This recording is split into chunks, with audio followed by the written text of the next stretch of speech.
អាកាត់ជប៉ុនហ្នឹងក៏ជប៉ុនកាត់ផ្សេងទៅដល់ទៅអាខ្មែរនោះអាខ្មែរកាត់ផ្សេងទៀតមិនបានកាត់នៅខ្មែរទៀតសាំងគេឲ្យថ្លៃ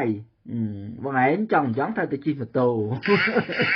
អញ្ចឹងលុយខំសំពីហ្នឹងយកទៅឲ្យពួកមន្ត្រីនៅខ្មែរហ្នឹងទៀតចឹងហើយបានជាករហូតហ្នឹងតែខ្ញុំមិនជឿជ្រែករឿងគេច្រើនទេកុំឲ្យគេថា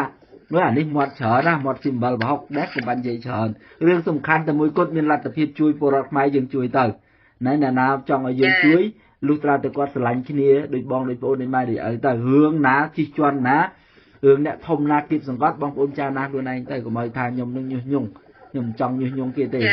យាយទៅអត់ចង់ជិះជ្រែកយើងនយោបាយគេហ្មងបងថ្ងៃចង់នៅកដាលចង់នៅធម្មតាខ្ជិលតែបាទព្រោះតែខ្ញុំនិយាយទៅគេថាខ្ញុំញុះញង់គេថាខ្ញុំហ្នឹងវាយប្រហាចង់បានអីបើមនុស្សអត់ចង់បានអីហ្មងទៅលុយខ្លួនឯងចង់បានហ្មងចង់ឲ្យគេទៀតទៅចង់បានអីទៀតអស់ថ្ងៃអញ្ចឹងអត់ចង់និយាយរឿងគេទេណាបងប្អូនចាណាខ្លួនឯងទៅល្អណាស់អាក្រក់មនុស្សម្នាក់សិតតែមានខួរក្បាលគិតចាណាអ្នកណាល្អអ្នកណាអាក្រក់ចេះគិតទៅអូខេគាត់នៅចេះគិតទៅចេះគិតថាតើបើគេអាក្រក់ដល់អញតើអញនៅឧបត្ថម្ភគេទៀតអត់នេះអាឡែងហ្នឹងដូចខ្ញុំនិយាយមួយរតនាអស់ថ្ងៃរតនាហោទៅជួយគេទៅមកអស់ថ្ងៃណាកុំទាន់មើលសិនមើលគេនោះមិនផងជួយនោះតិចជួយប៉ះពោះវែកចឹកងាប់ឡើយកុំទាន់មើលពិនិត្យមើលពោះវែកគឺអីហងមើលសិនមើលក៏ពើពោះវែកវិញ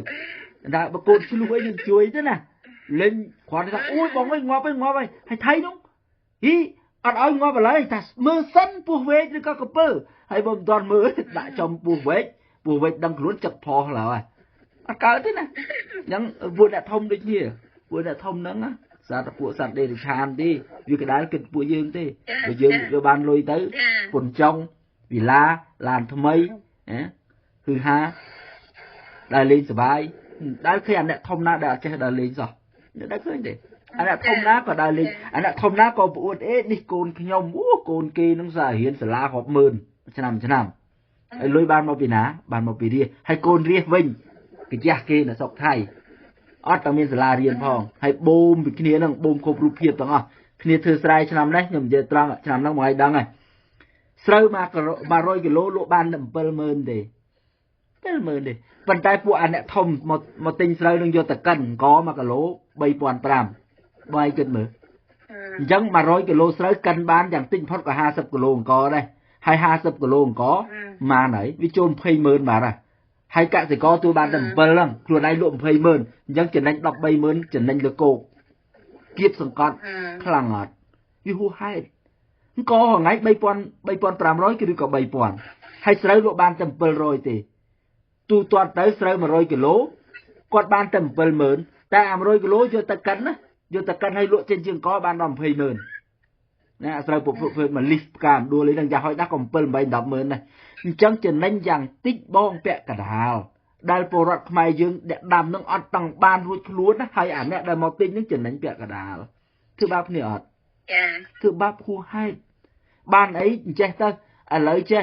ខ្ញុំយកទៅកិនខ្ញុំចំណេញ80000ចំណេញសុទ្ធណាឥឡូវខ្ញុំចែកកសិករ100គីឡូនឹងឲ្យ40000វិញចែកគ្នាស្មើព្រោះកសិករថ្លៃដាំបានអីឲ្យគ្នាប្របិនហ្នឹងក៏អស់ចិត្តដែរអត់ទៅបងអើយអត់ទៅឲ្យគ្នាជាពាក់ធនាគារឲ្យគ្នាអីអត់មានលុយបង់ធនាគារគ្រប់យ៉ាងអត់ខ្វល់សំខាន់អញយកស្រូវឯងទៅអញកិនលក់អញចំណេញរហូតដល់7 80000ហែងបាន70000នោះទៅហើយទាំងដើម70000ទាំងដើមហើយវានោះចំណេញសុទ្ធរហូតទៅដល់80000នឹងខ្ញុំផ្ទូតអញ្ជីឲ្យឈ្មួញចំណេញ80000ស្រូវ100គីឡូយកទៅកិនកលក់ចំណែកកសិករបាន70000នឹងទាំងដើមទាំងជីទាំងព្យួរទាំងកម្លាំងមួយឆ្នាំទៅទៀតហើយអាអ្នកឈ្មួញនោះគេប្រើពេលតែមួយថ្ងៃមកទិញស្រូវពឹបយកទៅចូលជំរុកចូលទៅក្នុងសៃឡូហើយកិនចេញមកក៏ទក់ចុងអង្គគេកាត់ថ្លៃកម្មករប្រេងចំណែកអង្គលក់ចំណេញសុទ្ធ80000ហ្មងព្រោះ50គីឡូជីទូទៅយ៉ាងហោចណាស់6 100000ឬក៏5 100000ខ្ញុំបាយទៀតបំផុត5 100000លុយដែលគេលក់អង្គបានតែគេចំណាយដើមទៅទិញពីកសិករតែ7ហ្នឹងបងឃើញទេ80000ចំណេញដល់ហ្មងចាហើយរឿងអីដែលមិនមានលុយទិញផែនហៅរឿងអីមិនមានលុយទិញវិឡាមានអីមិនមានលុយទិញររយហើយបូមយ៉ាងណាវាមិនមានហើយកសិករយើងរឿងអីដែលមិនលះហាមរត់ចោលស្រុកបើធ្វើស្រែបាន100គីឡូស្រូវបានតែ70000ហើយ70000ហ្នឹងកាត់ជីកាត់ កាត់ជីកាត់ឈ្នួលជួកាត់ថ្នាំកាត់កម្លាំងទៀតខាតបដោយអត់បានស៊ីសោះអាគេនោះមានតែធ្វើអីផងមួយឆ្នាំមកដឹកទៅមួយផ្លេតចំណេញលកោកត្មងរឿងហ្នឹងហើយដែលខ្ញុំឃើញថាខ្មែរអត់កើតទេបើមិនរួបរวมគ្នាឆ្លាញ់គ្នាដូចបងដូចប្អូនហ្នឹងពួកអាអ្នកមានអំណាចហ្នឹងធ្វើបាបងាប់ទៅអត់ផុតពូជនោះអញ្ចឹងបានខ្ញុំមានគំនិតឃើញថា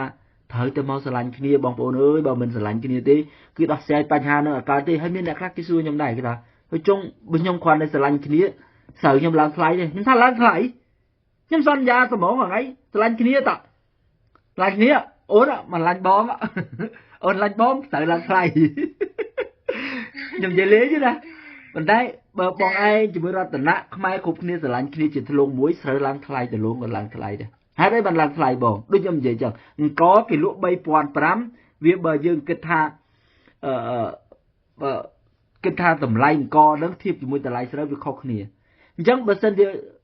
បងឯងចង់ឲ្យស្រូវឡើងថ្លៃពេលឈ្មួញមកទិញបើពួកបងស្រឡាញ់គ្នាដូចបងដូចប្អូនឡើងទូទាំងប្រទេសសិតតែអ្នកដាំស្រូវទៅសួរបងឯងធ្វើស្រូវលក់អត់លក់តាធម្មតាបច្ចុប្បន្ននេះយើងសួរគេវិញបងអើយទិញស្រូវខ្ញុំអត់បងអើយឲ្យខ្ញុំ1គីឡូប៉ុន្មានតែខ្ញុំអត់ចង់ឲ្យអញ្ចឹងទេខ្ញុំចង់ឲ្យរួបរวมគ្នាហើយអង្គុយចោលចកេះទេបើវាសួរថាស្រូវលក់អត់លក់តា1គីឡូប៉ុន្មានហើយមើលផ្លាក 1,500 ខ្ញុំចង់ឲ្យពួកបងជាអ្នកកំណត់តម្លៃអញ្ចឹងណាព្រោះស្រូវនឹងនៅលើកណ្ដាប់ដៃពួកយើងនៅលើកណ្ដាប់ដៃកសិករបើកសិករទាំងអស់មិនលក់តែវាមានស្រូវណាកិនបើវាអត់មានស្រូវកិនអាអ្នកដែលទិញអង្គស៊ីរហងៃវាមិនអត់អង្គស៊ីបើវាអត់អង្គស៊ីរឿងអីដែលវាទ្រាំបានវាត្រូវតែមកទិញយើងហើយមកទិញយើងកំណត់តម្លៃបានតើព្រោះយើងជាម្ចាស់ហើយវាទៅឲ្យម្ចាស់ហ្នឹងទៅវល់គេវិញរហងៃបងអើយទិញស្រូវខ្ញុំផងបងឯងឲ្យខ្ញុំ1គីឡូប៉ុន្មានវាមិនត្រូវយើងអ្នកផលិតទៅបងឯងទិញលេបខ្លួនបងឯងទៅទិញពឹបបងឯងដែលសួរថាហេលេនឹងលក់អត់ខ្ញុំឲ្យមកកំប៉ុងហ្នឹង10000បងឯងគ្មានសិទ្ធិថាអញ្ចឹងទេអាម្ចាស់លេនោះគេកំណត់ទៅព្រោះគេអ្នកផលិតជាអ្នកកំណត់តម្លៃតែស្រុកយើងអ្នកផលិតអត់មានសិទ្ធិកំណត់តម្លៃប៉ុណ្ណឹងវាទៅជាអ្នកទិញកំណត់តម្លៃអ្នកទិញឲ្យថោកវាមិនខាតអាហ្នឹងជារឿងដែលយើងត្រូវកែប្រែខ្ញុំសួរចឹងអ្នកខ្លះគេខ្លះជីបាទចឹងហើយបើណាឥឡូវគុំទាន់គិតរឿងវែងពេកវា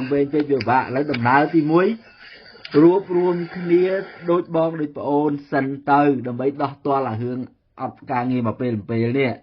ដោះទាល់អានឹងសិនពេលរួបរวมគ្នាហើយចាំខ្ញុំប្រាប់ពីរបៀបធ្វើថាធ្វើម៉េចឲ្យស្រូវឡើងថ្លៃធ្វើម៉េចឲ្យដលងឡើងថ្លៃធ្វើម៉េចកុំឲ្យប៉ាសពតនៅស្រុកថៃនោះវាថ្លៃពេកធ្វើម៉េចកុំឲ្យអាថៅកែថៃហ្នឹងវាចេះតែម្ដងឲ្យមានការងារម្ដងឲ្យអត់ខ្ញុំយករឿងទាំងអស់ដែលបងប្អូនជួបការលំបាកហ្នឹងយកមកដោះស្រាយមិនមែនដោះស្រាយទៅនៅលើប្រទេសថៃទេខ្ញុំយករឿងហ្នឹងមកបង្ហាញឲ្យអន្តរជាតិគេដឹងថាណាជនជាតិខ្ញុំនៅក្នុងប្រទេសថៃធ្វើបាបខ្លាំងជួយអន្តរាគមន៍ផងប៉ាសពតឡើងថ្លៃយ៉ាងហ្នឹងគ្មានលុយណាហូបតែមិនគ្រប់ផងហ្នឹងសូមឲ្យថៃឡើងថ្លៃប្រាក់ខែតិចទៅប៉ាសពតចុះថោកតិចទៅហើយ